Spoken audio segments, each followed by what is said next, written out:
Góðan daginn og velkomin í Hina Reykjavík. Þátturinn Hin Reykjavík hefur núna verið í loftinu síðan, einhvern tímann í sumar. Við kannski spjöllum betur það hérna á eftir, en þættinum Hin Reykjavík hefur verið stýrt af borgarstjórnarflokki sósíalista í Reykjavík.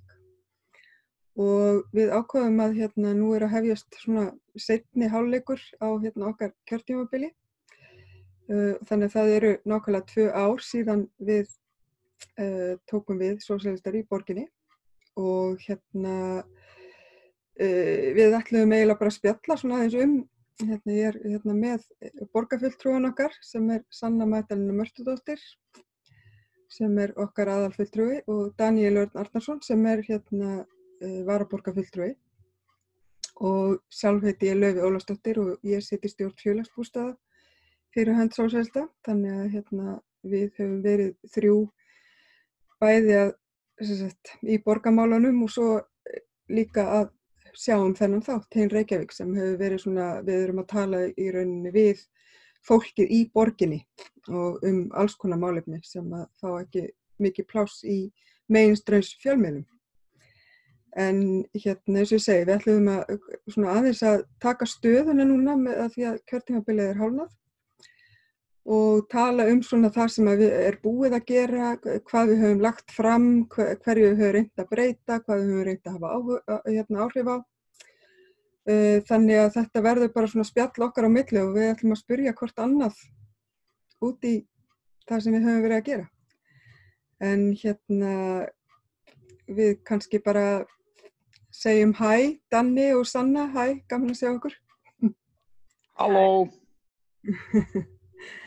En ég kannski byrja á þér, Sanna, því að nú vorum við sósíalistar náttúrulega fórum í þetta framboð sem nýtt stjórnmálaafl, frekar svona óhefðbundið. Við vorum með lista af fólki sem var bara svona venjulegt fólk. Það var engin stjórnmálamaður í framboði. Við vorum öll bara fólk sem einmitt hefur reynslu af kerfinu, hefur reynslu af því að búa við fátækt, leigja á almennum leigumarkaði, leigja hjá félagsbústöðum, vera í láglaunastörfum, þetta verkafólk, bara alls konar fólk sem bæði hefur starfað hjá borginni og í einkageiranum við láglaunastörf og bara vera á fjárhagsaðstoð, það var fólk með einmitt alls konar bara víðtæka reynslu af venjulegu lífi.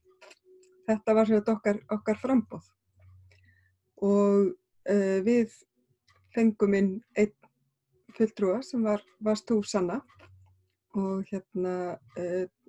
og við rétt náðum Danna inn líka sem varaborgarfulltrúa, ef mig minnir rétt. Það var mjög tæpt á sínum tíma, en Það var mjög tæpt að ég hefði komist inn sem aðalmaður. Já, alveg rétt, já, það var þannig.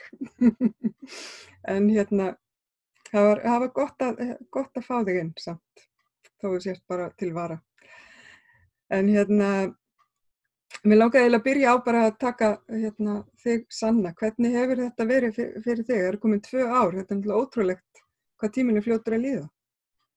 Já, það mjög fljótt að líða og við höfum verið að einblína einmitt á þær raddir sem að hefur ekki verið áhersla á og upplifun þeirra einstaklingar sem að finna fyrir því að borgin og stefni borgarinnar eru svo sannarlega ekki hannaðar fyrir þau, eins og ef við skoðum til dæmis biðlistan hjá félagsbústöðum, hvað það eru greiðlega margir sem að bíða eftir íbúð sem að hentar þeirra þörfum, bæði ef við skoðum biðlistan sjálfan og svo einstaklingar sem að bíða eftir milliflutningi.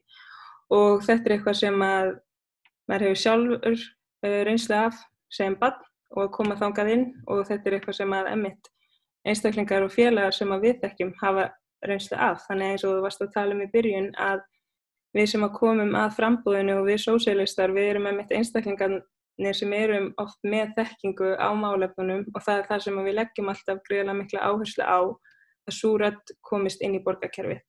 Þannig að mikið okkur tillögum skrifað í beinum tengslum og í samskiptum við fólk sem að benda á, bara heyrðu þetta gengur ekki, þú veist. Ég bara búin að bíða svona rosalega lengi eftir íbúð. Ég á almennum leigumarkaði, þú veist, hvað að þetta bara ganga upp svona endalaust lengi, þetta ekki hægt og ef við skoðum til dæmis meðal biðtíma eftir félagslegri leiguíbúð þá það 3 ár, þannig að hefur ekkert breyst frá því að ég var ung og það alls konar svona þættir þar sem að einmitt reynslan skiptir miklu máli að ég tel og það margt sem við höfum verið að einblína á varðandi húsnæðismál. Ekki bara varðandi að það sé nægilegt húsnæði til staðar, heldur að það sé einmitt á viðráðanlegu verði.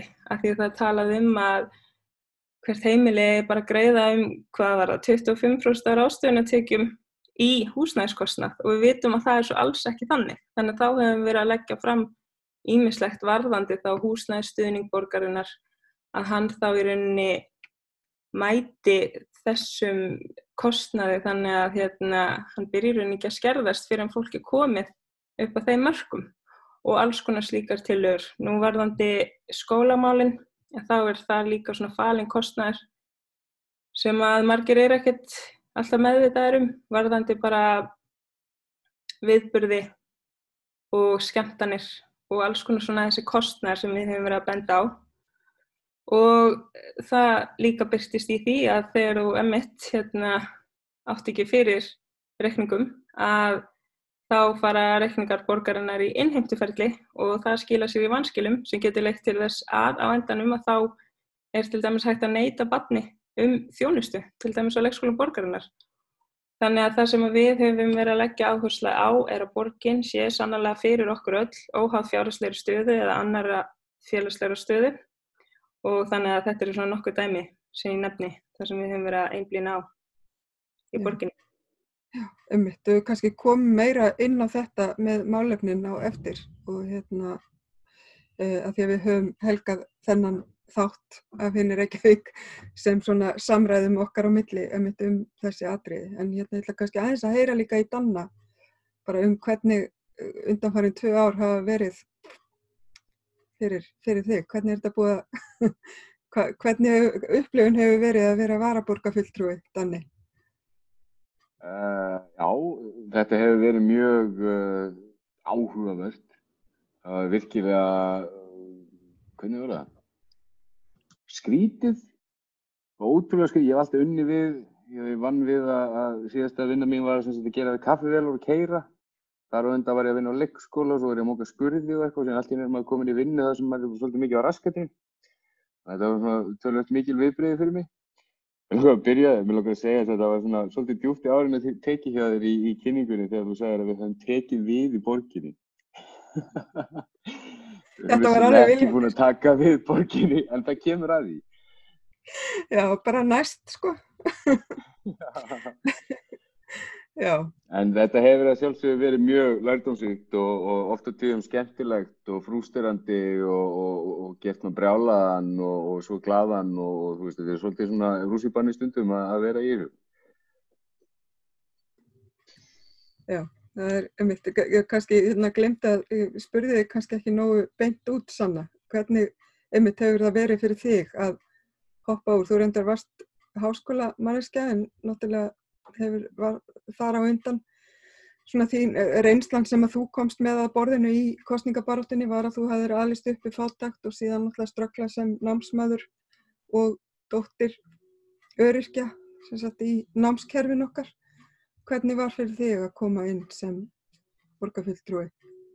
Já, það var náttúrulega gjörsamlega nýr vettvangur. Ég var úrst að vön að vera lengi upp í skóla í einu og svona dálítið að skrifa mitt ritgerð og verkefni og svona bak við tölvu og í einmitt svona fámennum hóp og litlum svona bekk einhvern veginn í mannfræði og svo að vera einhvern veginn komin fyrir framan svona stærri hóp þar sem maður er að rökræða og sannfæra aðra að samþykkja tillögur sósíalista og það getur verið erfitt þegar að það er ekki vel tekið í eitthvað sem manni finnst að ætti að vera bara einhvern veginn svona grundvallaratriði. Þú veist, maður hefði haldið að það væri svona grundvallaratriði að grunnþörfum allra sé mætt, en við greinilega bara sjáum heiminn og samfélagið ekki eins, við sem störfum í borginni. Það eru 8 flokkar í borgarstjórn, það eru 23 borgarfulltrúar og það er fjölgun frá síðasta kjörtímabili. það voru sem sagt 15 borgarfulltrúar og þeim að fjölga núna. Þannig það oft svona ólíkar skoðanir sem að takast á og það það sem að kannski getur verið svona mest krefjandi en stundum alveg tillögum vel tekið og hugmyndum og það náttúrulega bara gott mál en það kannski dálítið, já, það erfiðasta þegar einhvern veginn að við séum kannski ekki sammála svona ákveðin grundvallaratriði sem maður hefði haldið að við værum sammála og ég alveg opin fyrir því að einmitt ræða ólíka leiðir á hlutunum þegar það á við en þetta getur oft verið mjög svona einmitt eins og Danni sagði áðan frústrerandi og ýmislegt kom manna óvart að kannski ég bjóst við því að við værum kannski myndum svona rökra hugmyndafræðilega meira í hvaða átt við myndum hvað segir maður, stýra því hvaða átt borgin fer varðandi ýmis málefni en ekki kannski einmitt ræða málefni Orkuveitu Reykjavíkur eða Sorpu eins lengi við höfum gert, en það margt sem að bara borgin sinnir og kemur að og það mjög áhugavert. Það gríðarlega margt þarna á bakvið og ýmislegt sem að þarf að kynna sér. En já, ég legg einmitt áherslu á að það sé bara, að þetta sé bara borg fyrir okkur öll og það sé einmitt áherslu á þær raddir sem hafa ekki heyrst í lang tíma. Danni, vildir þú? Það er langt að spyrja Freylaug. Nú ert þú búin að sitja fyrir okkur líka í stjórn félagsbústaða og það er svona þín aðkoma að pólitíkinni. Hvernig hefur þér fundist þetta? Hvernig hefur þér liðið í þessu hlutverki? Já, einmitt, þetta er góð spurning. Það er allt, það er náttúrulega, ég hef náttúrulega ekki komið inn á eins og þið í stóru borgarfundina þar sem að svona pólitíkin fer fram, en þetta er sjálfsögðu allt pólitík. En það er alveg pínu skrítið að einmitt, sérstaklega af því að félagsbústaðir eru í raun og veru þetta er fasteignafélag og það er náttúrulega mjög skrítið hvernig þetta er sett upp og þegar maður kemur inn í þá stjórn sem leigjandi sem maður hefur hagsmuni hinum með við borðið þá er þetta náttúrulega pínu svona eiginlega pínu svona súr staða en auðvitað náttúrulega á það ekki að vera þannig og við erum náttúrulega þeirra skoðunar að þetta er allt okkar. Við erum hluti af borginni, þetta eru eignir borgarinnar sem að við erum að, já, í mínu tilviki ég er að leigja hjá borginni og bý í íbúð sem að borgin á og borgin er náttúrulega ég meðal annars. Þannig að ég hef líka litið á það þannig og náttúrulega hef þá upplifun, að því ég er líka sósíalisti, þá finnst mér það mjög blóðugt til dæmis að vera að leigja hjá hefðbundnu leigufélagi eða þar sem að mín leiga fer bara í vasan hjá einhverjum öðrum eða til að borga niður skuldir húsnæðis kostnað annarra. Mér finnst það mjög já, það er bara mjög svona ethically rangt að gera það á meðan ég hef ekki efni á að kaupa mér íbúð sjálf. Þannig að mér finnst miklu betra að vera að leigja hjá borginu og allavega fer minn leigupeningur þá í að reka leigufélag borgarinnar. En fyrir mig að setjast í stjórn félagsbústaða, eins og ég segi, þetta er frekar svona skrítin lífsreynsla, en samt ekki vegna þess að já, ég sem borgarbúi þá finnst mér ég vera að verja hagsmuni allra borgarbúa og en við sósíalistar, við náttúrulega erum bara á móti þessu rekstra fyrirkomulagi að leigufélag borgarinnar sé svona einhvers konar félag, sér félag og það eru bara svona já, það er ýmislegt sem þar kemur upp sem maður er bara, af hverju er þetta svona? Og ég held að við höfum átt spjall það við Danni í einhverjum þættinum af hinni Reykjavík.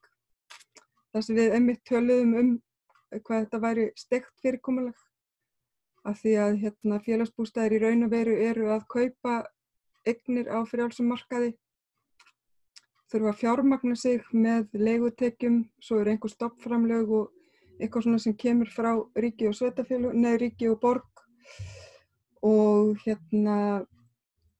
en leigutekjurnar eru í raun og veru eina svona fasta innkoman Já, og það er alveg, það er náttúrulega ótrúlega grillað að við séum að reka félagslegt húsnæðiskerfi eingöngu á baki, að nánast eingöngu á bakinu á þeim sem þurfa að nýta sér það kerfi, sko. Þetta já, er brjálað. akkurat, og fólk með virkilega viðkoman fjárhag líka.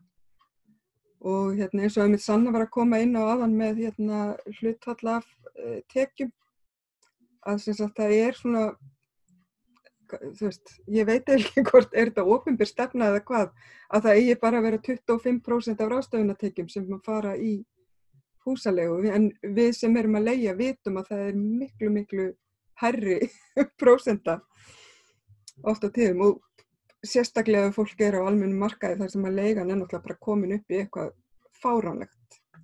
Hún er nógu há hjá okkur, hjá félagsbústöðum sem erum að borga frekar lága leigu miða við, en hún er samt alveg það há að hún getur verið alveg helmingur af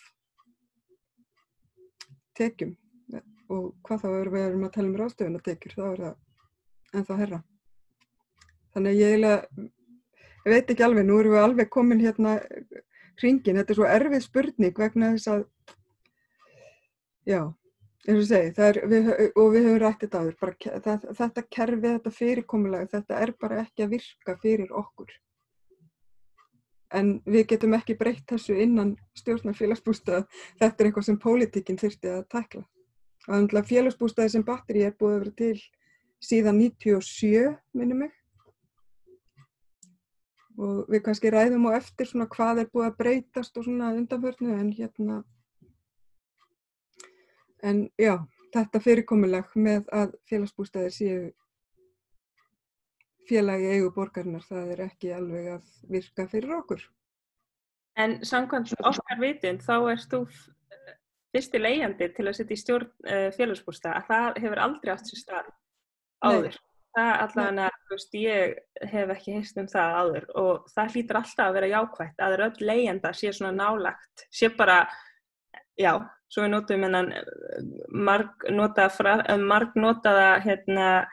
það sem við notum til að skýra frá markmiðum okkar, að bara þeir með reynsluna komist að borðina sem ákvarðanir eru teknar, þannig leigjandi komin í stjórn félagsbústaða. Já. Þetta er alltaf að vera jákvætt. Já, þetta er þetta fræga sem öryrkjabandalagið hefur notað til dæmis, ekkert okkur án okkar, og fleiri félög, þetta er náttúrulega eldri frasi, en þetta er náttúrulega bara alveg sjálfsagt, og eins og ég segi, sko, sérstaklega, þú veist, náttúrulega ég sem borgarbúi, ég sem leigjandi, þú veist, ég vil alveg borga mína leigu og allt það, en það þarf, þú veist, dæmið þarf að vera sanngjarnt, maður þarf að geta borgað, maður þarf að geta lifað af, maður þarf að, þú veist, maður þarf að komast af, og þetta er einhvern veginn, sko, því að það verður alltaf pínu svona, þú veist, orðið hagsmunaaðili, þú veist, að maður er ekki að taka ákvarðanir sem að eru tengdarmanns hagsmunum, en svo þegar þínir hagsmunir eru í raun og veru að snúast hvernig þú lifir af, þú veist, það er kannski eitthvað annað heldur en, þú veist, hagsmunir sem að snúa því hvað þú græðir mikið. En þú veist, eins og segi, þegar hagsmunir eru bara, þú veist, að þú lifir af, að fólk eins og þú getur lifað af. Það er bara allt annar angi á hagsmunaaðila. Þannig að já, þannig að ég sitt þarna sem sagt hagsmunaaðili sem að er bara að reyna að lifa af og berjast fyrir annað fólk sem er í svipaðri og verri stöðu að lifa af. Þannig að ég held að það sé svona okkar helsta baráttu atriði. En eins og ég segi, það er bara, kerfið býður ekki upp á nema svona vissan árangur, og meðan við erum að vinna innan þessa kerfis, þá náttúrulega eru alltaf svolítið svona hænuskref í átt að okkar markmiðum, sem er náttúrulega að gera þetta fungerandi fyrir okkur öll. Held ég svolítið, er það ekki? En hvernig, þú veist, að því að nú þú, Sanna, situr í velferðarráði, það er sem sagt, já, og þú ert áheyrnarfulltrúi síðan í borgarráði og forsætisnefnd. Já. hvernig, til dæmis að því að nú svolítið svona, þau málefni sem að þið til dæmis fáið í velferðaráði og mér líka, ég með svo margar spurningar af því að þetta eins og ég var að segja, það að sitja sem manneskja með vissa reynslu á bakinu, það gerir alltaf, maður verður, og eins og þú komst inn á, maður verður á svo hneykslaður að það sé ekki bara allir sammála svona sjálfsagða hluti sem gera fólki bara kleift að lifa af. En hvernig finnst þér til dæmis, hefur þér fundist að sitja í velferðaráði? Það náttúrulega frábært þegar að við erum sammála eitthvað og ég styð alla góðar tillögur sama hvaðan það koma og það ýmislegt til dæmis frá meirihlutanum sem bara mjög jákvætt og ég styð það svo framarlega sem að það einmitt gott og miðar að því að byggja upp góða borg og en ég viðurkenni að ég nú þetta náttúrulega lokaði fundir og ég get ekki greint frá neinu nema náttúrulega bara því sem ég segi en ég hef alveg verið á fundum og biti hressilega á jaxlinn þegar það verið að fella einhverja tillögu og bara verið að bíta á jaxlina því ég bara verið nálægt því að gráta því að ég bara bara það reið, það hefur alveg gerst og það gerist ekki oft en það hefur gerst þannig að í velferðaráði erum við svona helst að ávarpa málefni eins og þá framfærslu komum líka inn á málefni sem var að húsnæði svona einhverju leyti og húsnæðis aðstöðu þeirra sem að eru þá kannski svona milli kerfa, það get ekki leita neitt annað og eins og þú sagðir áðan, ég með svo margar spurningar, það svo margt, mér finnst ofta eins og þetta sé einhver svona frumskóður og við erum búin að vera þarna í 2 ár og stundum líður mér samt eins og kerfið sé einhvern veginn svona risastórt og maður sé ennþá að átta sig á þessu og þá hugsa ég bara hvernig fyrir borgarbúa, að átta sig á öllu þessu systemi og komast í gegnum þetta, það svo margar reglur, þú þarft að uppfylla þetta, þú þarft að uppfylla hitt, þú þarft að segja þetta, ég veit að unni að því að einfalda þetta og ég veit að unni að því að setja þetta fram á skýran hátt, en stundum ég bara eitthvað, hvernig að vera í viðkvæmri stöðu að leita sér að húsnæði eða leita sér að fjárhag þegar þú missir vinnu, getur ekki unnið, ert einhvern veginn á milli 2 kerfa og eitthvað svoleiðis. Þetta, hlýtur að vera bara áfall ef að kerfið einhvern veginn talar á móti þér og allt einhvern veginn gert til að flækja hlutina fyrir þér. Þannig að mér finnst þetta stundum bara rosalega svona óskýrt, flókið að skilja.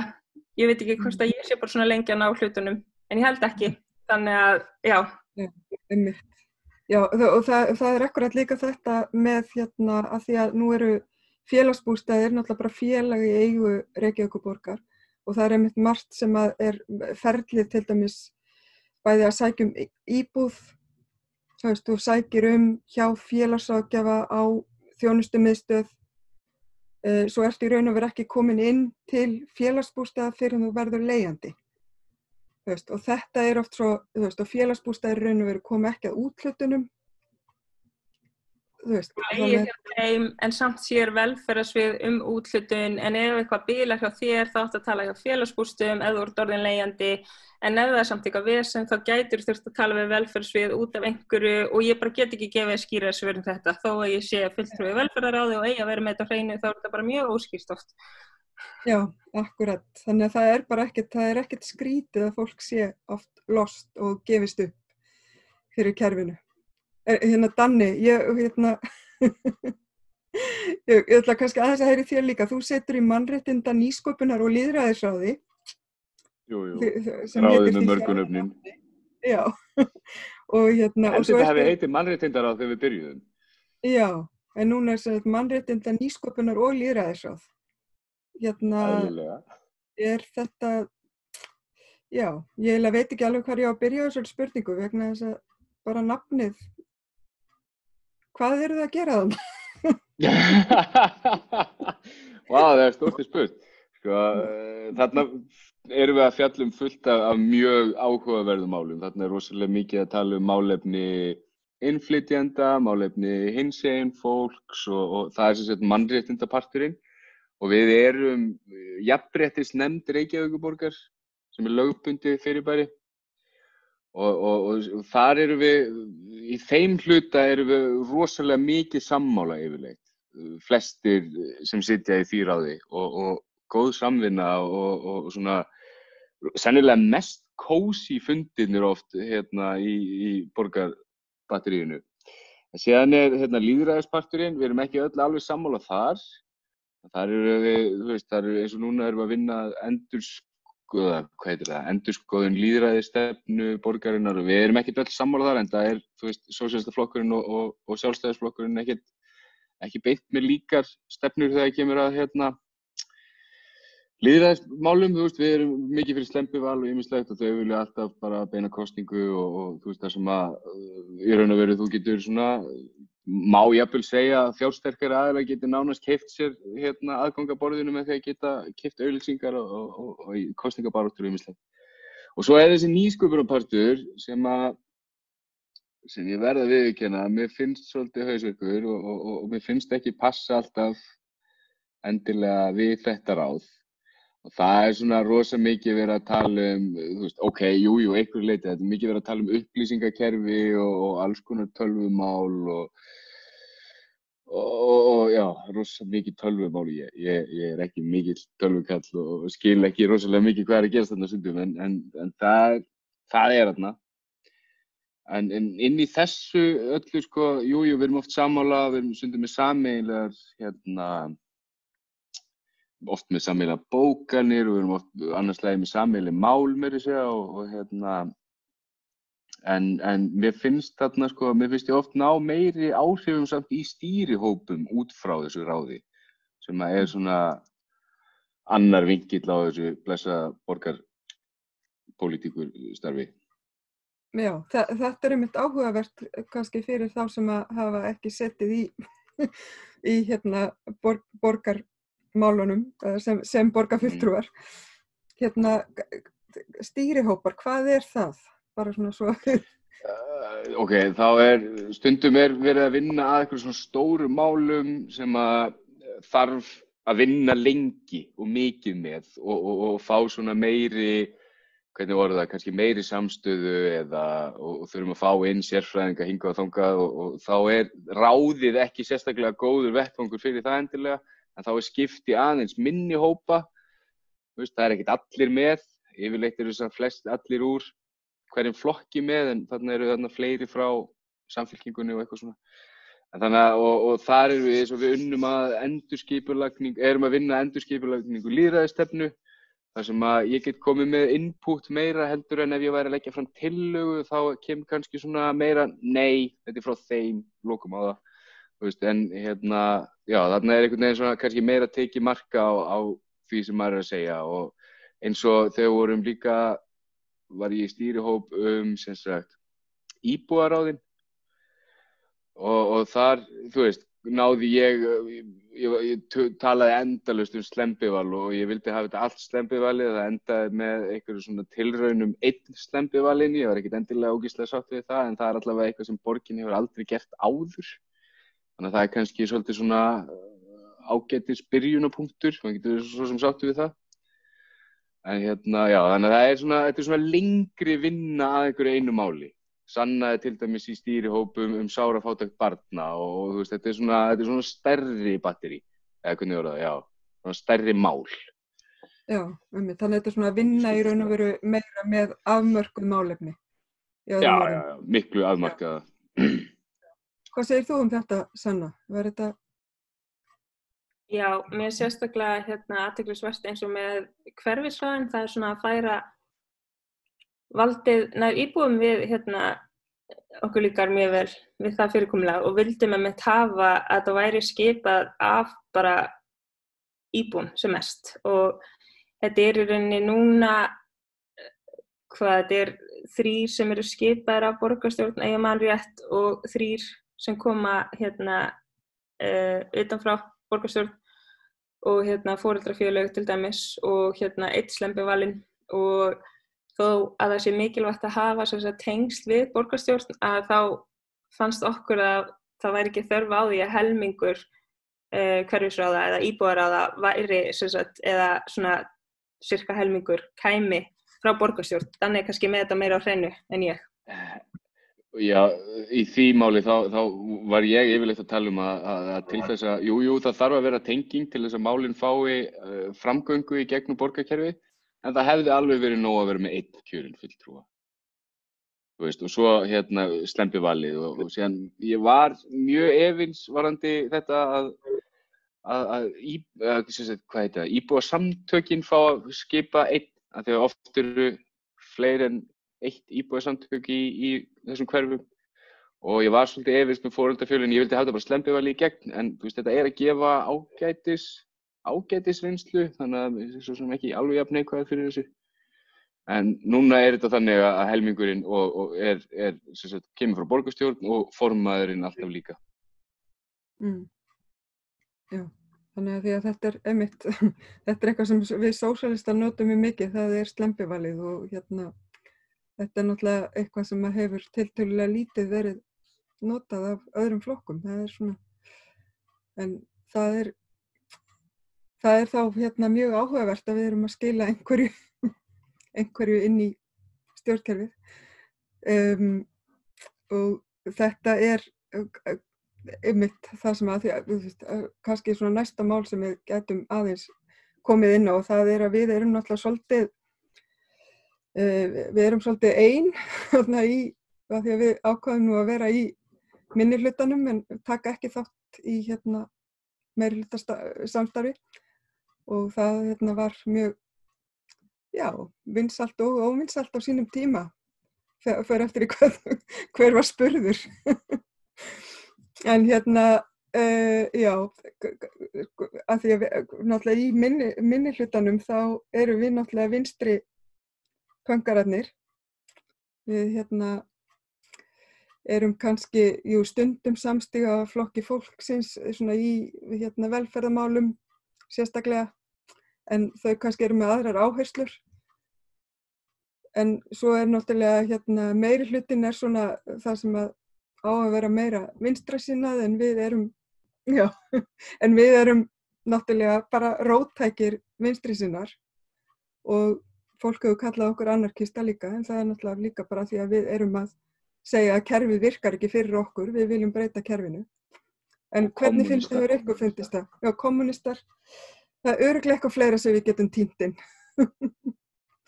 En ég tek fegin við anarkista stimplinum og sérstaklega þegar við viljum bara að kerfinu sé breytt. En hvernig hefur ykkur fundist að starfa í þessu umhverfi, ef ég má spyrja? Sko, löngu áður en að ég byrjaði, þá hélt ég kannski að þó að meirihluti væri myndaður, að þá gæfist meira svigrúm til að flokkarnir innan meirihluta gæti samt alveg, haft sitt að segja. Af því að mann líður oft eins og þetta sé bara einn flokkur. Ég veit að meirihlutinn mótaður af 4 ólíkum flokkum með sínar áherslur, en sko þau bara kjósa eins í öllu. Ég hef séð, það komur óvart að ég sá held ég einhverju fundagerð, einhverja hjásetu hjá einhverjum úr meirihlutaflokki, en þetta einhvern veginn maður leggur eitthvað fram sem maður heldur að einhver flokkur myndi styðja úr meirihluta, það sé akkúrat þeirra mál og þá bara nei, meirihlutinn fellur, meirihlutinn vísar frá, meirihlutinn styður ekki, af því þau eru bara búin að samþykkja að þetta fari ekki í gegn, þó þetta sé kannski eitthvað sem maður var talað fyrir kosningar að þau vildi ná fram eitthvað þannig. Þannig að þetta algjörlega eitthvað svona sem að með svona dálítið brá að sjá, en maður er búin að læra þetta alveg núna, sko. Já. Já, þetta einmitt svona þetta með að við náttúrulega erum líka bara ekkert að spila pólitík. Við erum bara með okkar hagsmunahóp sem eru fólkið í borginni og þá frekar fólkið sem hefur ekki verið hlustað á hingað til í borginni, þannig að það er náttúrulega bara okkar eina agenda og það er að allir geti lifað sómasamlegu lífi. En mér langaði aðeins að spjalla svona tillögurnar sem við höfum lagt fram. Eða þú hefur lagt fram aðalega, Sanna, í okkar nafni. Hvað eru svona þínar uppáhaldstillögur, ef ég má spyrja þig, því nú einmitt kjörtímabilið hálfnað, þannig að við kannski ætlum aðeins að tala um það sem liðið fyrst áður en við förum að velta fyrir okkur framtíðinni. Mér finnst mjög áhugavert að borgin stofni byggingafélag og sjáu að byggja. Það heimild fyrir því í reglum félagsbústaða, en mér finnst rosalega mikilvægt að borgin bara einhvern veginn skoði að gera þetta sjálf. Og sko við erum komin á þann stað í samfélaginu að það einhvern veginn litið á húsnæði sem bara hverja aðra markaðsvöru. Þú veist, við erum ekki þar að það sé litið á þetta sem bara eitthvað sem að við þurfum öll og að það sé bara réttindi sem að við erum að búa við. Þannig að ég myndi skilningi af hverju við erum ekki á þeim stað að við göngum bara út frá því að hafa öruggt húsnæði og séum einhvern veginn að svona tróða okkur inn í verkefni hér og þar að fá einhver x margar íbúðir af öllum nýbyggingum. Það flott en getur ekki verið róttækari, þú veist, af hverju húsnæðisleysi, af hverju heimilisleysi, þú veist, af hverju býr fólk við þessar aðstæður. Ég skil ekki. Og líka allar tillögur sem hafa miðað að því að styðja kröfur verkalýðsins, af því að það svo gaman, sko, við erum, eins og ég sé þetta, við erum stjórnmálahreyfing og við náttúrulega svona vinnum, sko, við erum daldið með einn fótinn inn í ráðhúsinu og einn svona fyrir utan, þannig að þegar Efling var í verkfalli, þá vorum við bara áfram Efling, sko, þannig að borgin var ekki til í að styðja kröfu þeirra eða einhvern veginn alltaf þegar maður kemur inn með svona umræður launamál, það er bara eitthvað, þetta ekki heima hér og maður hugsa bara Reykjavík að greiða þessu starfsfólki laun sem það getur ekki lifað á, það kemst ekki út í gegnum mánuðinn. Þú veist, hvernig á þessu umræða ekki heima hér? Bara getið svarað því, þú veist, og svörin einhvern veginn eitthvað sem að inniheldur orð frá borgarstjóra Gúttóslægin. Ég veit ekki alveg hvað hann var að fara með það, en einhvern veginn fæ ég svör sem að eru oft mjög afvegaleidd frá upphaflegu spurningunni, en svona launamál, húsnæðismál og bara, þetta bara allt mjög skemmtilegt, þó þetta taki oft líka á því að þetta erfitt og við erum að tala stöðu alvöru fólks, en sérstaklega þótti mér skemmtilegt að tala launabil, að það mætti aldrei, sem sagt að hæstu laun mætti aldrei vera hærri en þreföld lægstu laun. Það var líka ekki talið viðeigandi efni fyrir borgarstjórn, það ætti bara ekki heima í þeim sal. Svo sagði ég að vera opin fyrir umræðu eitthvað annað launabil, ef að fólki fyndist þetta, hvað segir maður, of djarft eða eitthvað, bara taka þessa umræðu. En nei, það þótti ekki eiga heima í borgarstjórnarsalnum. En við höldum bara áfram að pönkast. Já, ég kannski varpa til þín, Danni. Átt þú einhver svona uppáhaldsmál? Já, ég var svolítið skúfaður að hlusta á Sönnu tala því að hún við erum svolítið sammála greinilega. Mér langaði líka að segja þetta. En ég reyndar, það sem sagt tillaga sem að fjallaði að borgin fari í viðræður við ríkið útsvar og fjármagnstekjur og og líka aðstöðugjöld sem náttúrulega eru alveg svona, finnst mér vera alveg svona grundvallarforsenda þess að við getum stækkað þjónustu borgarinnar, að ríka fólki taki þátt í samneyslunni og borgi sinn skerf. Þetta var sem sagt fyrsta ræða mín í borgarstjórnarsalnum líka, það var við þessu máli, þannig að þetta er alveg svolítið svona staði í hjartanu, sko. En byggingafélag Reykjavíkur líka eitthvað sem ég þykir vænt og ég hef mikinn áhuga á húsnæðismálum og mér finnst að við ættum bara að leggja þetta fram aftur og aftur eiginlega, bara, þú veist, we will never shut up about this. Það líka, já, fyrir ekki allar. Ég ætlaði síðan að bæta við bara að auðvitað verkalýðsmálin sem hafa komið upp að sjálfsögðu, ég í stjórn Eflingar, það kannski ekkert skrítið að það sé alveg svolítið í hjartanum manni líka, sko, það þykir vænt það að hafa lagt fram slík málefni. Einmitt, Ég ætlaði bara að koma inn á líka að síðan náttúrulega við tókum við í borginni, nei síðan við komum inn með fulltrúa í borgina, þá hefur náttúrulega ýmislegt komið upp á. Það er til dæmis náttúrulega, núna hefur komið upp COVID þar sem fólk á að vera heima hjá sér, sem er mjög erfitt fyrir fólk sem ekki á heimili eða gistir á stofusófa og svo framvegis. Þannig að þetta hefur ýtt aðeins málunum áfram.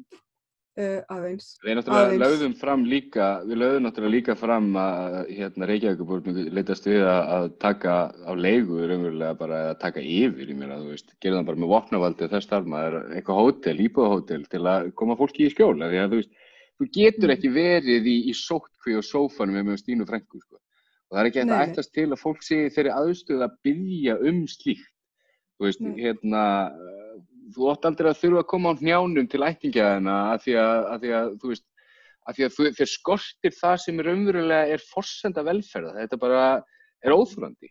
Þannig að húsnæðismálin eru algjörlega, þú veist, ótrúlega krúsíal og þú veist, já, bara þetta er eitthvað sem við þurfum að koma á fót. Af hverju er ekki húsnæðissamvinnufélög á Íslandi lengur, þú veist, eins og tíðkast í öllum hinum Norðurlöndunum, þú veist, hver einasta kommuna eða sem sveitarfélag í Svíþjóð sitt eigið húsnæðisfélag, byggingafélag, þar sem þau byggja og leigja út á niðurgreindu verði eða á kostnaðarverði raunverulega.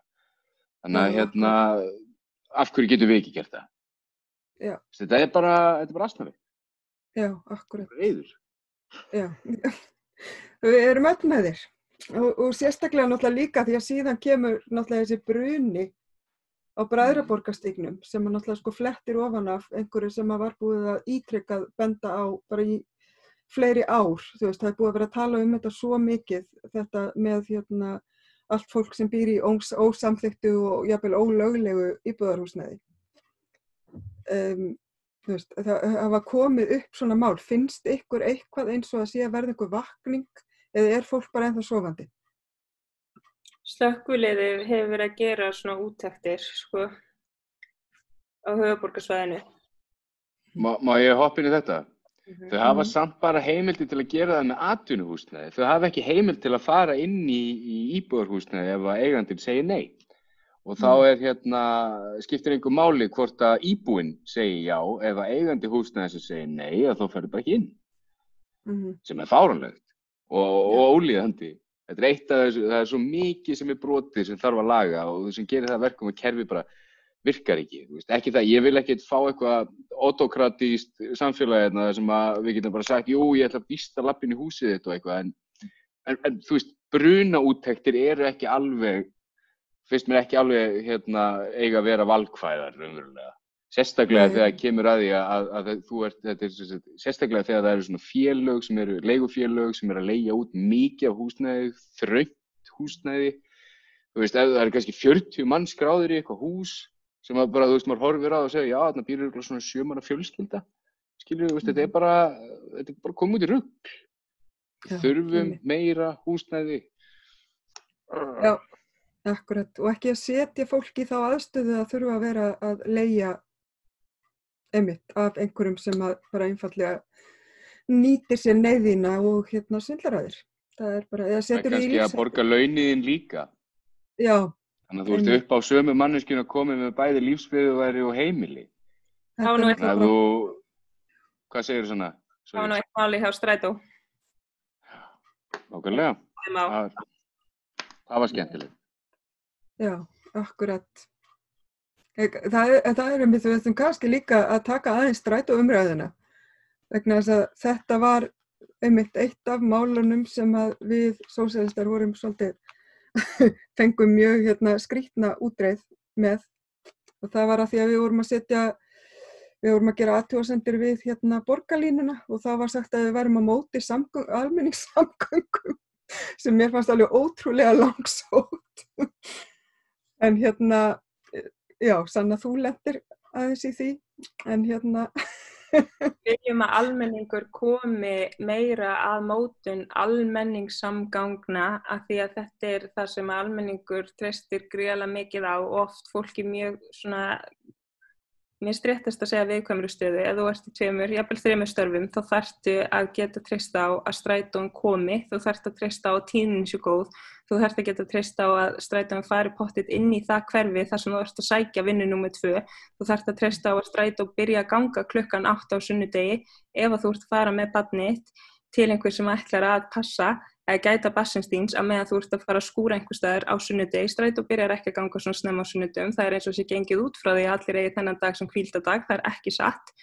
Það búið að breyta ýmsu, það var alltaf með við hádegi, þannig að við erum aðeins búin að uppfæra þetta, en það svo margt í samgöngumálum, þar sem einhvern veginn gengið út frá því að fólk eigi bíl, að fólk eigi einhvern sem eigi bíl og geti aðstoða þau, og það bara svona alls konar svona gloppur, þar sem að fólki sem á í hlut, það þarf að segja til hvað það sem þarf að laga.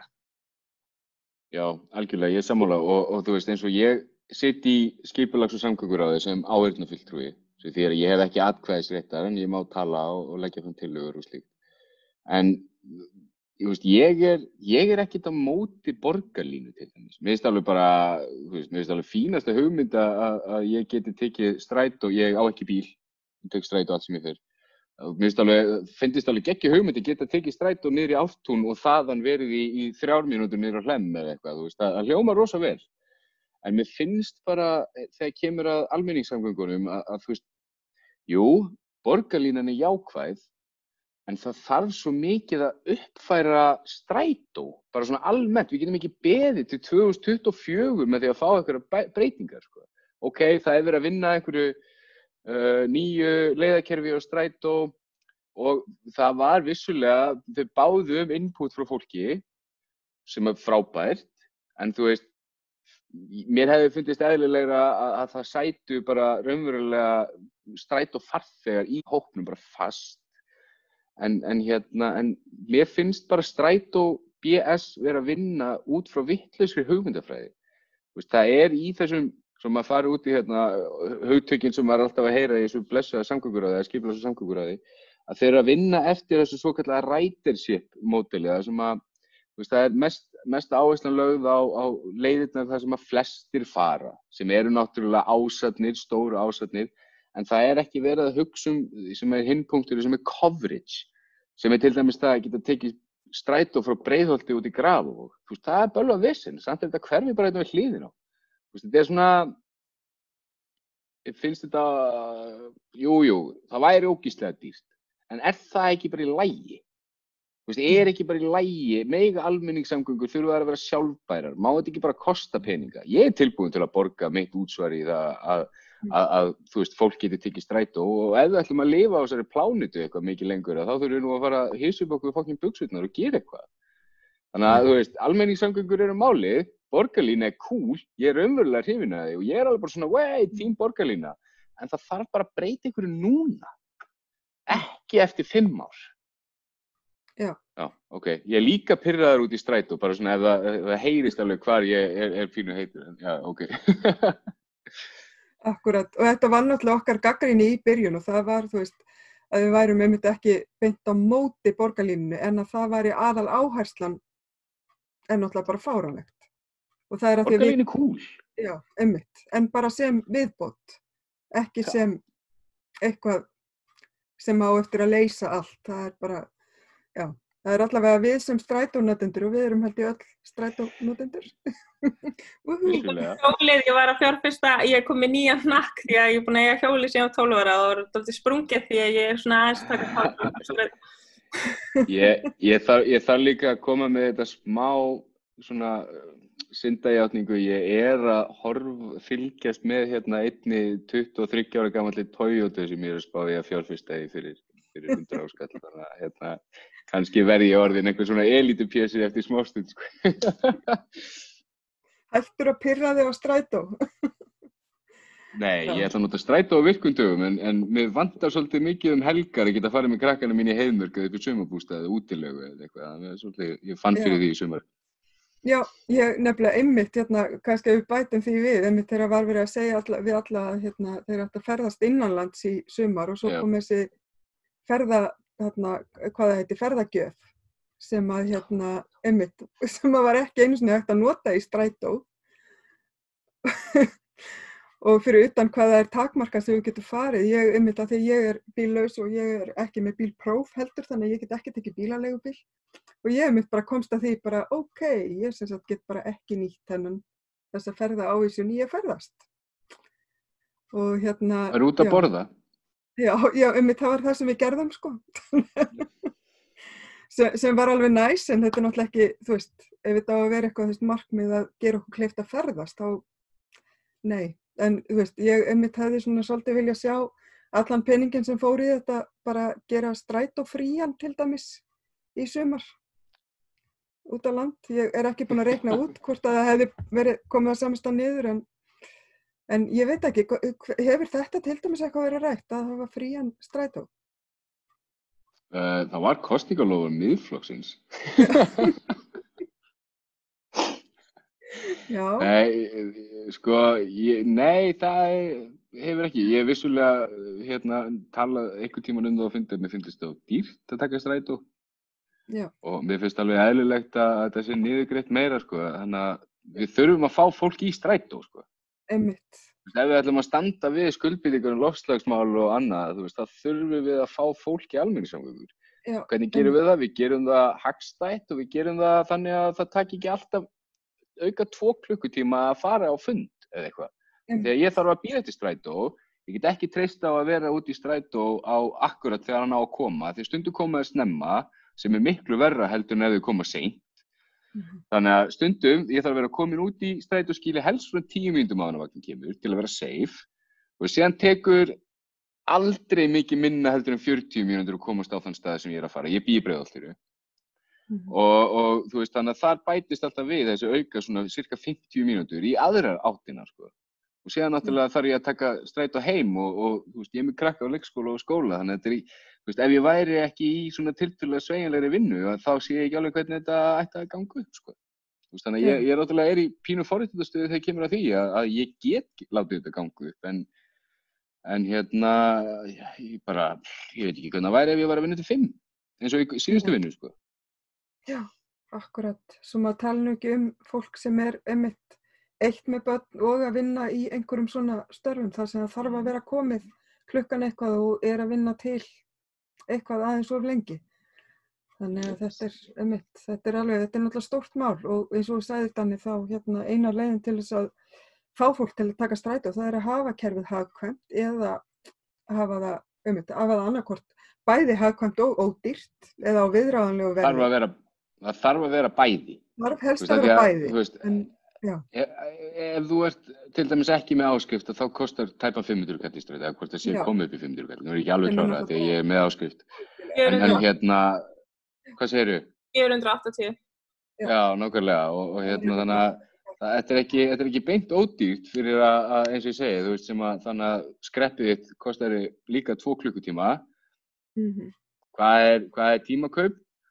Þú veist, hvað ég var að segja að þetta sé kannski manneskja í láglaunastöðu, kannski með, ég veit ekki, 1500 kall tíman eða eitthvað og borga einu sinni, eða 2 í strætó og það 1000 kall og síðan þetta svona 2 klukkutíma aukarlega, þannig að þú veist, raun og veru kostar þetta kannski 4000 að taka strætó, þú veist, þetta ef við setjum dæmi upp svona, þú veist, þetta tími peningar, þú veist, let's face it, ég meina, fólki í láglaunastörfum alltaf að rembast við að vinna, fá yfirvinnu, ná að vera eins lengi og þú mögulega getur, þú ekkert efnað að vera alltaf skjótast fyrr til að segja krakkana, þannig að þú veist, þetta bara fullt af peningu sem það kostar að vera lengi. Já, tala nú ekki þegar þú þarft að fara að borga fyrir barnið þitt líka og Já. Já, þó að það sé náttúrulega frekar ódýrt fyrir börn, en þú veist, að börn þurfi að borga almennt, þú veist, á skóla. Það var 25 kall þegar ég var krakki. Já, einmitt, en þetta er náttúrulega annar mál sem að kannski við eigum eftir að leggja til, ég veit ekki. Það er mjög margt í strætómálum sem við höfum lagt til og bara samgöngumálum eigum að leggja til, höfum lagt til og munum leggja aftur til.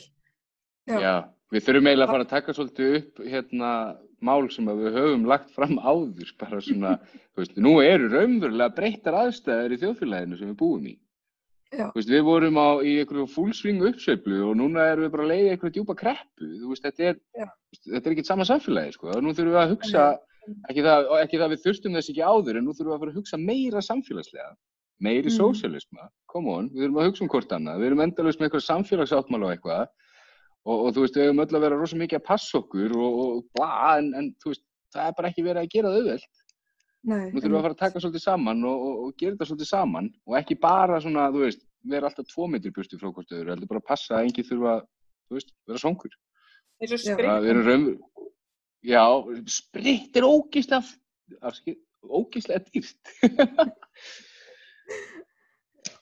Já. Það ekki aðgengilegt, sko, þú veist, í sumum strætisvögnum þá snýr það þannig að, þú veist, það lítur þannig út eins og það sé fyrir almenning að fá sér pumpu þegar þú lappar inn, en stundum snýr það að vagnstjórunum, þannig að það kannski ekki allir sem kunna við að vera bara eitthvað spritt, þannig að þú veist, þetta eru hlutin sem maður pælir í þegar maður lappar inn í strætó, bara ef einhverju borgar pening, ekki með spritt á sér, af því að þú veist, ok, þá að spritt kosti lítið, þá er rosa mikill peningur fyrir fólk sem á ekki pening eftir 20.000 og annan.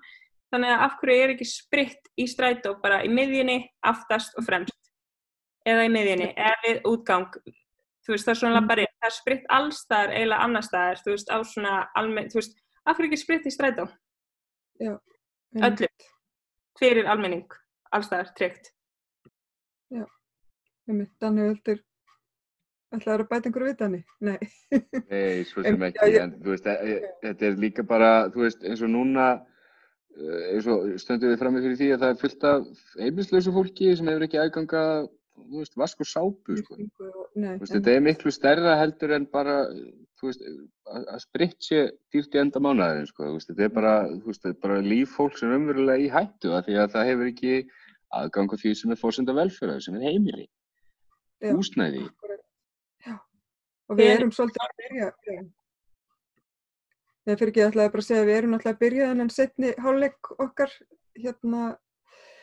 sem svona í bara svolítið breyttum aðstæðum þar sem að einmitt við erum að ganga inn í kreppu, fólk er að missa vinnuna og þó að sko fyrir okkur sem að náttúrulega komum úr þessum aðstæðum, fyrir okkur er þetta bara venjulegt líf en það hefur svona það sem hefur komið ofan á er einmitt allt þetta svona heilsu hvað ég segja, heilsu ógn og fyrir marga já, einmitt, þannig að við þurfum svona öll einhvern veginn ekstra mikið að vera á verði, hvað ætlaðir þú að segja? Mér langar satt að bæta við, bara svo ég sé sanngjarn líka, að mér finnst alveg svona frábært að konukot og gistiskýli hafi verið gert opið allan sólarhringinn og þú veist afturlega að taka það fram sko, það er alveg bara geggjað en þú veist að það er bara svo miklu meira. Það og þannig, mér finnst það oftast vera gagnrýnin sem að ég er að koma fram með að það er bara, þú veist, jú, þetta er ágætt maður, en það bara að gera svo miklu meira. Þetta er líka, þú veist, að þetta hafi þurft til að eins og, þú veist, ég man eftir að hafa neykstlast á því fyrir, sko, þegar konukot opnaði fyrst, að það væri ekki opnað allan daginn, þú veist, þannig að þetta er einhvern veginn svona, maður er að hrósa fyrir hluti sem eru bara svo sjálfsagðir og bara svona basic common sense einhvern veginn, en allavega, Sanna, þú ætlaðir að segja eitthvað? Bara, já, nú er það flóið úr mér en einmitt, sko, mér finnst einmitt margt sem að ætti að vera gert, sem að einmitt kemur síðan fram, sem að er bara eitthvað, en þetta er það sem sveitarfélög á hvað sem er að vera að gera. Þú veist, þetta er ekkert eitthvað frábært eða magna, þetta er í starfslýsingu sveitarfélagsins. Punktur. Framfærsluskylda sveitarfélaga. Þannig að, þú veist, þau þurfa að framfleyta þeim, eða framfæra þeim sem að, hvernig sem maður orðar þetta, þeim sem að geta það ekki, það er í lögum. Og það að borga einhverjum, hvað er þetta, framfærsla borgarinnar er náttúrulega skammarlega lág. Þetta er náttúrulega eitthvað sem við höfum gagnrýnt reglulega, lagt fram tillögur að þau verða á pari við lágmarkslaun. En þú veist, þú ert ekki að framfleyta einhverjum með því að borgunum, hvað er það, 180 skall á mánuði eða eitthvað? 207.000 rúmar fyrir skatt að hæsta sem hún getur fengið. Fyrir skatt, nákvæmlega, þannig að útborgað er þetta náttúrulega ótrúlega lítið. Þannig að, þú veist, já, ég veit það ekki, nú er ég kannski farin að tala í hringi.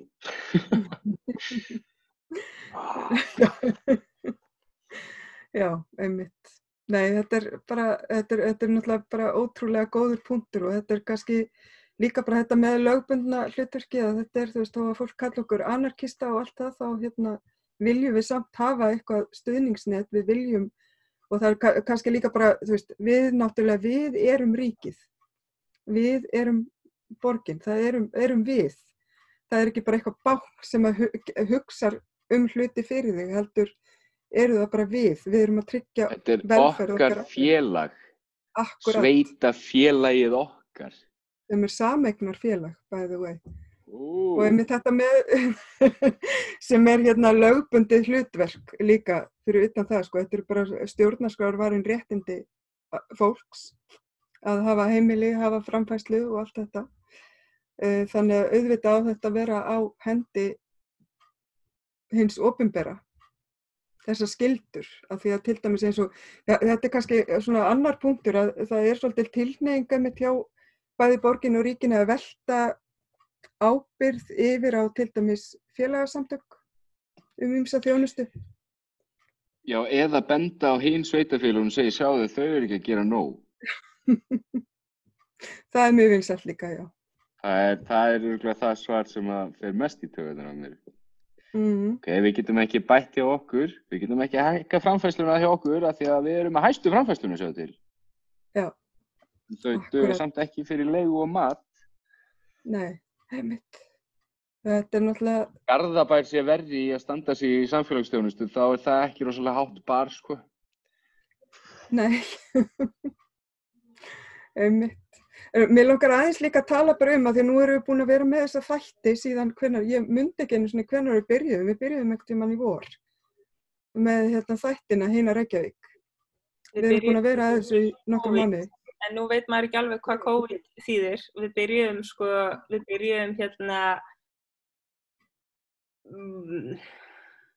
í mars er það ekki? Apríl. Lok mars, minnum við. Já, held að það sé rétt hjá þér. Mér langar aðeinslega, þú veist, að því að við erum búin að skipta svolítið á að taka viðtöl við alls konar fólk. Þeir eru búin að vera rosalega fjölbreyttir þættir, við erum búin að tala við bara heilan hellinga fólki. Hvað finnst ykkur svona að þið hafið fengið út úr þessu? Er eitthvað minnistætt í fyrsta lagi, þú veist, einhver viðtöl sem þið hafið tekið og hvað finnst ykkur þið hafið tekið úr þessum þáttum inn í ykkar starf sem borgarfulltrúar? Danni, þú vildi byrja. Já, mér langaði að bara, svo ég fá að svara fyrst, þannig að Sanna taki það ekki ef það er hennar svar líka. Að það fannst mér, ég hef alltaf tók þátt í þessu, þær voru svo duglegar að spjalla og ég man ekki hvort eitthvað með mér, en þær voru þegar við töluðum við Viktoríu, Ginter og Kæju eftir brunan og Bræðraborgarstígnum málefni innflytjenda og bara svona kerfislega óréttlæti sem að birtist innflytjendum á Íslandi fannst mér sennilega svona áhrifaríkasti þátturinn sem ég hef tekið þátt í. Mér fannst það alveg bara ótrúlega fróðlegur þáttur og raunverulega bara gaman að hlusta á þeir, þú veist, þetta er grafalvarlegt og þetta er kannski ekki beint skemmtiefni en þú veist, þær voru svo heitar í sínum skoðunum og voru svo mikið með þetta á hreinu að þetta var geggjað. Og þannig að það held ég svona uppáhaldsþátturinn sem að ég hef tekið þátt í og auðvitað var hann í sumar og það hefur svo sem ekkert starf þannig verið í borginni síðan en þetta er kannski ekkert breytt miklu í mínu starfi en þetta hefur breytt miklu í mínum bara svona skoðunum og hugsunarhætti, sko. Sanna. Já, það er bara erfitt að velja. Ég er bara sjálf búin að læra svo ótrúlega margt og er einmitt bara þakklátt hvað eru, þú veist, margir til að koma að tala við okkur og það sem stendur kannski upp úr er einmitt hvað það eru ótrúlega margir og það eru svo mörg í samfélaginu sem er að vinna að því að betrumbæta eitthvað og það svona stendur upp úr, þú veist, af því það hefur verið alltaf svona þemað í samfélaginu og í þáttunum, hvað þarf að laga í samfélaginu. Þannig að mér finnst það hafa komið svo skýrt fram í rauninni hvað það er margt sem að, þú veist, þarf að fjalla meirum, þarf að gera eitthvað í og það hefur alltaf svona skinnið í gegn í rauninni hvað það eru rosa margir sem eru að einhvern veginn vinna að því. Og ég hef alltaf tekið eitthvað svona út úr í bara eitthvað ég vissi ekki að þetta væri svona. Þannig að mér finnst það bara magnað. Já, einmitt. Mér finnst líka bara... En þú, Laufey? Já, einmitt. Takk fyrir að spyrja mig. Já, þú veist, ég held að ég hef komið að alls í mörgum þáttum, eða kannski að því ég tala svona mikið, eða ég veit ekki hvað það er. En ég veit ekki, mér finnst mjög erfitt að gera upp á milli, sko. Mér finnst náttúrulega mjög bara frábært, eins og Sanna sagði, frábært hvað fólk hefur tekið okkur vel. Ég held að við bara mjög sjaldan fengið nei, og þá er það yfirleitt, þú veist, að því að fólk bara hefur ekki tök á að koma eða eitthvað svoleiðis, þú veist, þau fáu skiptir sem fólk hefur þurft að segja nei. En það hafa allir verið mjög jákvæðir, mjög bara, og oft bara sagt strax já. En ég þú veist, mín uppáhald, ég veit ekki, mér finnst náttúrulega félagsbústaðaþættirnir, þeir eru náttúrulega mjög nálægt mínu hjarta, af því að það er eitthvað sem að, þú veist, til dæmis við tókum eins og, þú veist, hluti sem fólk pælir ekki mikið í, en það er til dæmis fordómar gagnvart fólki sem leigir hjá félagsbústöðum, og líka náttúrulega bara starf blokkarinnar sem er félag leigjenda hjá félagsbústöðum. Við höfum verið með allavega 2 þætti þar sem hún Pálína formaður hefur talað við okkur það starf, og vonandi eflist það ennþá meira núna í framhaldinu. En og svo líka bara, þú veist, eins og mér minnistaður þátturinn sem við tókum viðtal við Sæborgu Ninju, hún kom inn á svona geðheilbrigðismál og fleira. Þátturinn sem við vorum með í síðustu viku, viðtalið við Hlyn Kristinn náms, framfærslu til náms, þar sem að einmitt við Sanna höfum líka reynslu af þessu. Og þú veist, það er náttúrulega gríðarlega mikilvægt málefni. Það er einmitt að fólk geti stundan nám þó það sé á framfærslu. Ef það á ekki rétt, til dæmis hjá Lín, eða fær ekki útborgað strax, en þetta er eitthvað sem við þurfum að ræða meira. Svo bara, þú veist, það er mjög erfitt, og einmitt náttúrulega þátturinn þarna sem að þú varst að tala um áðan líka, Danni, sem að ég tók með þér, viðtali við pólsku konurnar. Jú, líka viðtali sem við tókum við pólsku konurnar kosningarnar í Póllandi. Já, það var geggjaður þáttur. Einmitt, og bara, þú veist, það er mjög erfitt, þú veist, Black Lives Matter þættirnir sem við tókum, Sanna. Það er svo margt sem við höfum gert, og við höfum, og bara, ég held að við ættum bara að fara að horfa á þessa þætti aftur, helst bara saman, til þess að skrifa niður, vegna þess að það eru gríðarlega miklar upplýsingar að finna í þessum þáttum. Og og ég held bara að ég myndi ráðleggja líka bara öðrum borgarfulltrúum að hlusta. Þó þeir séu ekki fyrir Sósíalistaflokkin, heldur bara til þess að líka bara skilja hvaðan okkar tillögur að koma, og þú veist bara hvaðan við erum að koma. Já, einmitt. Af því að þessi viðtöl eru við alls konar fólk, við erum ekkert bara að tala við fólk í Sósíalistaflokknum, þetta er bara alls konar fólk með alls konar pólitíska skoðanir, og þetta er bara lífsreynsla fólks sem við erum að leggja þarna fram og ættu að styðja okkar hugmyndir. En hvar fólk getur nálgast þættina okkar? Mér finnst þægilegast að nota bara YouTube.